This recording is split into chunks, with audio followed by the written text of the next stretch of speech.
In a dramatic and emotional turn of events, American Pickers star Mike Wolfe collapsed in court after receiving a shocking sentence that no one saw coming. Known for his easygoing charm and passion for uncovering hidden treasures across America, Wolfe has long been a beloved figure on television.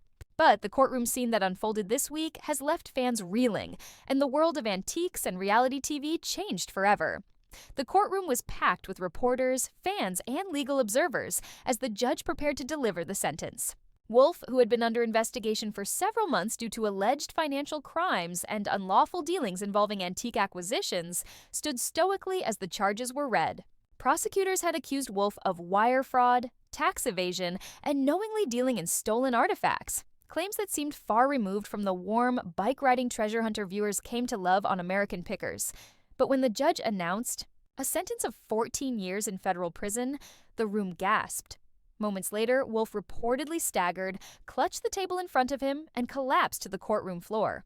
Medics rushed in, and court proceedings were temporarily halted as Wolfe was examined and eventually escorted out on a stretcher. Officials later confirmed he had suffered a stress-induced fainting episode, likely triggered by the severity of the sentence and emotional weight of the moment. The collapse was a shocking visual moment, captured by courtroom sketch artists and reported immediately by media outlets around the country. To many, it symbolized the fall of a man who had become a cultural icon.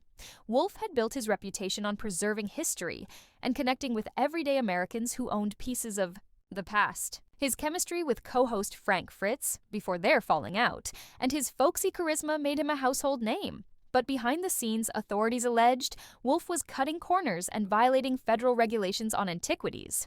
According to court documents, he had allegedly worked with offshore brokers to move rare items out of the country illegally, failing to report income on multiple deals and misrepresenting the origins of some high-value pieces. The evidence, prosecutors claimed, showed a deliberate pattern of fraud and deception. Wolfe's defense team argued that the charges were exaggerated and politically motivated, citing his philanthropic efforts and lack of prior criminal history. Mike Wolfe never intended to break the law, his attorney said in closing arguments. He got caught up in the complexities of a business he truly loved. This is not a hardened criminal. This is a man who loves history. Despite their poor efforts, the court was unmoved. The sentence sent a strong message.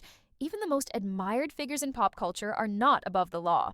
As Wolfe recovers from his collapse, his legal team is expected to file an appeal, though legal experts say overturning the sentence will be difficult. For fans, the shock remains. Mike Wolfe's journey from American picker to convicted felon is a cautionary tale, one that has turned the world of antique television upside down.